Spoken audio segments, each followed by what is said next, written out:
Well, look at the crisis in Cyprus and pity the poor Russian oligarchs who use the country to take the smell off their money. All right, it's not especially easy, but the banking crisis there does raise the intriguing question of what is money. The Oxford English Dictionary defines it as any generally accepted medium of exchange which enables us to trade goods without needing to barter. So far, so obvious, so many euros to the pound or the dollar, but there's an increasing number of people preferring to do business of various levels of legality in something called bitcoins, which you'll never have in your wallet because it's a virtual currency. Imagine not being able to access your own money or being told how much you could withdraw from your own savings. You might lose faith in your central bank or even the currency that you have in your pocket. You might even consider storing your wealth in a new virtual currency called a Bitcoin. Certainly that's what's happening in Europe. In recent weeks, Bitcoin has soared from 500th in the app download charts to 52nd, and a Bitcoin has trebled in value since January to £50.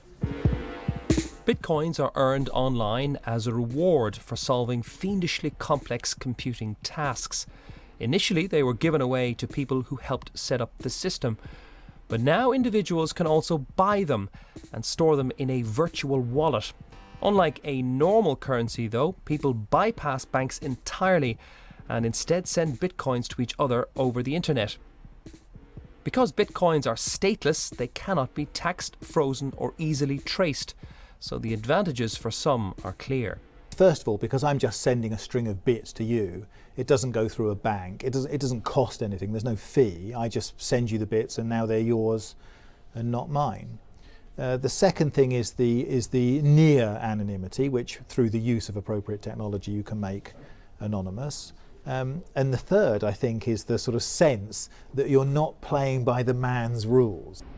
The key test of any currency is acceptability. Shops in years gone by used to only accept pounds because they knew they could, in theory, swap it for its equivalent in gold at the Bank of England. Things have moved on quite a bit since then. We now have a virtual currency, Bitcoins, which has no link to either the Bank of England or to gold, but it's starting to ever so slightly make its way to the high street. So, for example, you can order a pizza online, pay for it in Bitcoins, and collect in person.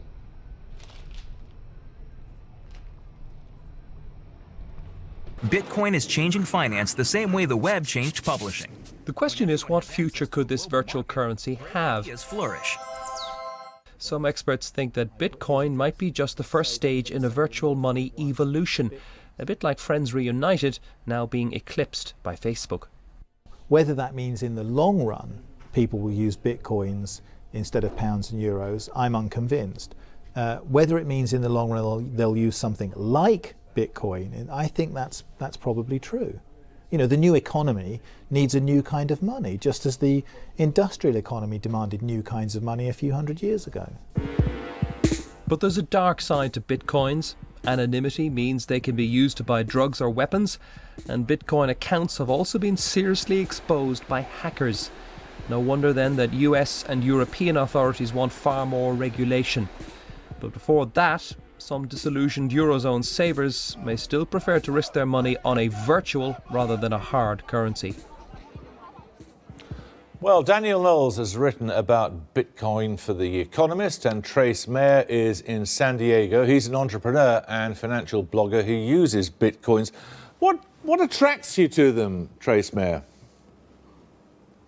What I like about Bitcoins is that they're limited in amount, and with the protocol, you're allowed to send any amount of money to anyone, anywhere in the world at any time, and there's no way for it to be seized or frozen or confiscated in any way. So we're able to use a currency that can't be hyperinflated, and we don't have to worry about bank seizures like what's happening in Cyprus. But what do you actually use them for?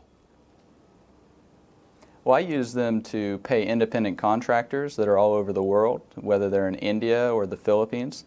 I've used them to purchase digital products such as ebooks or MP3 files. I've also used them to order goods from different websites that accept them online. And in other cases, I've traded them for euros or British pounds or dollars when I've been traveling. Daniel Knowles, it does have many of the characteristics of a proper currency, doesn't it? Well, what it actually resembles, in fact, what it's designed to resemble, is a sort of virtual gold. And that's why we should be skeptical of it. I mean, I think it does resemble a currency. It's a very interesting thing, but it fluctuates in value all the time. It's designed in a way to be deflationary, and at the moment it's shooting up in price because people are pouring their money, their savings into it because they think it's going to keep going up in price. And that makes it quite unhelpful. You don't want to carry, you don't want a £10 note to carry around in your pocket to double to £20 worth of value one day and then the next day only be worth a fiver. So it's unstable. It's interesting, but I think the gold comparison's interesting. We've kind of moved past using real gold as society. So whether we're going to move back to some virtual gold seems quite... Well, this is about what you want to use them for, isn't it? Yes, absolutely. The big issue for Bitcoin is whether people are using them as an investment or as a store of value somewhere to save their money, or whether they're using it to actually trade. For a currency to work, people have to be buying and selling things with it. And actually with Bitcoin, they are a little bit more. And so, but at the moment, you see that there are people flooding it in because they think it's the next big thing. And I think that could actually undermine it. You don't want that. Trace Mary, are you bothered by its fluctuation in value? Well, I've been around it for a long time. When I first started publicly recommending it as a blogger, it was around 25 cents US, which was about 10 pence. And now it's upwards around $80 US. And so I've seen a lot of ups and downs with Bitcoins, and I'm not really too worried about the fluctuations in price, because the price is actually irrelevant to the value it provides in being able to transfer value over distance or over the internet. So whether it's a nickel or whether it's $10,000 or $100,000 a coin, you're still able to transfer value from point A to point B anywhere in the world, all for little or no fees. And that's really the value that it adds. If people want to speculate on the price of it, just like they speculate on the price of dollars or euros or the price of gold, then so be it. But for me, it's mainly the value transfer utility that it adds that I'm most attracted to. Daniel Knowles, what potential problems are there, given that it is not a national currency and therefore is not at any point backed by a national treasury? Well, one thing that's quite interesting is that, well, for a start, the transferring thing is an interesting one in the sense that it does mean that there is no way to trace it, or it's very difficult to trace. It makes it quite a natural thing for money laundering. The difficulty, of course, is getting your money, your kind of the money that you want to launder into Bitcoins and then out again. But it's that kind of raises a security issue. People can use it to trade, to move money around countries. It has the issues, insofar as a currency, it has the issues that currencies like the gold standard have. And so if you wanted to adopt it on a much wider scale, you would have all of the problems that we used to have when we had the gold standard, when gold was our primary currency, which is that if you have well, you won't have this with Bitcoins, but if you had a load of gold flood the market, then you have inflation.